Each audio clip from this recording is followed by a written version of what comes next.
Welcome to another installment of Tech Tips with Matt Rothman. We're here live at the Watkins IT Studios here in Bethesda, Maryland. My guest here today is Chillemi from APC Power Systems. BJ has been on the program before, and I brought him in today to discuss with me, to discuss with the audience, virtualization. Please explain to me, please explain to the audience exactly what virtualization is and how and why it's taken over the IT industry right now.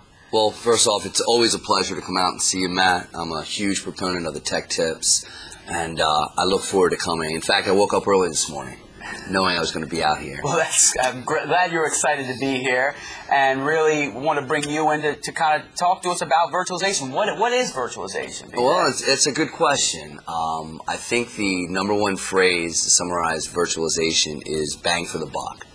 And in numbers, rather than an end user, a server user, having 80 servers running at 4%, they would like to have 8 servers running at 80%.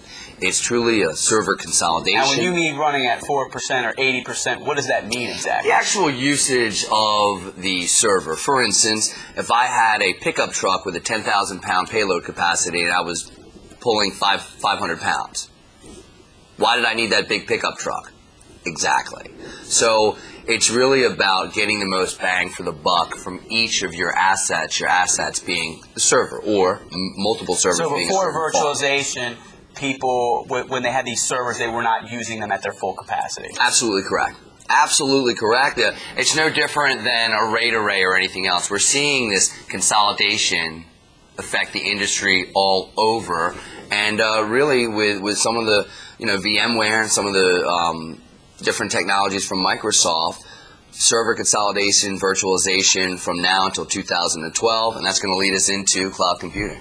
So a big part of virtualization is about efficiency. Absolutely. It's about bang for the buck. It's about efficiency. And what I'm finding a lot of times, because a lot of end users, as you know, Matt, they like to colo or within colo, you mean co-location? Okay. Co-location. They'll take it to a Terramark or a DuPont Fabros, a place that will have the data center, if you will, the physical infrastructure in place. But the annuity, the amount that end user pays out, is predicated on the space. So obviously, if I can get more bang for my buck, meaning I can get more density in racks, if I can get 80% on a fewer number of servers, and I can take a smaller footprint, I can either have a smaller data center in my own building or pay less to a colo to do my Okay, my so work. when you mean a co-location, where instead of hosting servers in your own location in your office, you are paying a vendor to host your servers in their co-location facility. Absolutely correct. And in those colos, you're paying for the amount of space you're using. Yes. So using virtualization, having more efficient servers means you're paying less on a monthly basis. Without question, because if I'm going to co-locate 80 servers, it's going to cost me X amount of dollars. Well, if I can get that amount of work out of 8 servers, let's say, it's going to cost me much less because I have fewer lines of electricity coming in, and certainly I take up less space. Okay. So in my mind, listening to you talk about virtualization, anyone who has servers should be looking at virtualization. I would say if you have more than 4 servers and you're not talking about virtualization, I wonder what you've been talking about. Okay. Great. Now, this virtualization, you mentioned VMware, you mentioned Microsoft. Those are the 2 big players in the virtualization market. How has that affected APC and Power and all the solutions that your company APC brings to the market? You're a smart man, and it's an excellent question. You know, when I was a younger guy, and I thought I knew a lot, I didn't. I thought virtualization was the end of the world. Obviously, I design and build data centers. I'm about racks and power and cooling. Well, if you're going to tell me, if you're going to say, BJ, I'm going to have a room with 80 servers, and then I'm going to have a room with 8 servers, well, of course, I'd rather back up the room with 80 servers. So I thought I was losing business right and left. My thought was completely wrong, and here's why. Let's say Rothman Industries. You have 1,000 users, and you have all of your IT equipment in 10 racks. Okay. You go through virtualization. Sure. You go from 80 servers to, let's say, 12. Now, all of a sudden, Rothman Industries, same room, you went from 10 racks of equipment to 3. Okay. Okay. The density has gone up now. So what I found was prior to virtualization for server farms, for server racks, the average KW, if you will, and that's the amount of electricity in each rack, the average KW was maybe 1.5, maybe 2 KW. Now with virtualization, that number shot through the roof.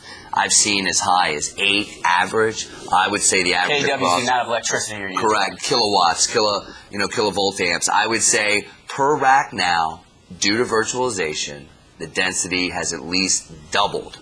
So now the end user, whether it be a co-location or Rothman Industries in your own building, the end user has to accommodate for that higher density. So even though the load is down, even though the number of racks are fewer, the density per rack is greater. That's why we're getting into, and we're not the only ones. All of the big players in the industry, you're going to hear more about indoor cooling. So with better efficiency, more density.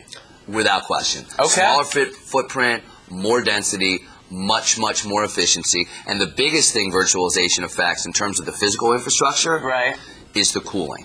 Gotcha. The cooling, without question. BJ, thank you so much for coming on the program, educating me, educating my audience on virtualization and on density and cooling and all those great things there that really affect how data centers are going to look in our future. But before I let you go, I was hoping you could talk to the audience. I know you're a big football fan. We're kind of at that mid-season point. Tell all of us, what's your team? BJ Chillemi, you are a football fan of? You know I love the Baltimore Ravens. The Baltimore Ravens. I will, when we sign off today, I'll leave you all with a Ravens call, in fact. And we had an interesting streak. We won 3 in a row. We lost 3 consecutive games. So we were 500. Last week, after a bye, undefended Denver came into the house. Undefeated Denver came into the house, and for lack of a better way to put it, we crushed them. Okay. Huge game, a huge game this week at Cincinnati, and I want everyone from Baltimore, everyone that's a Ravens fan, remember that. We need all of you thinking this Sunday, 1 o'clock at Cincinnati. And it's always a pleasure to be here, Matt. BJ Chillemi from APC, thank you very much for coming on the program. And any of you out there in the audience, if you have any technology ideas you'd like cover here on Tech Tips or you'd like to be a guest, please feel free to contact me. This is Tech Tips with Matt Rothman.